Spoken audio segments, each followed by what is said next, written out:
Adesso capite, mi torni anche la vite.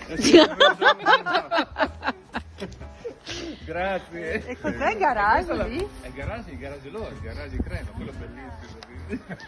Bravissimi. Bravi. Riprendiamo gli astanti. Un applauso finale per tutti. Grazie a voi.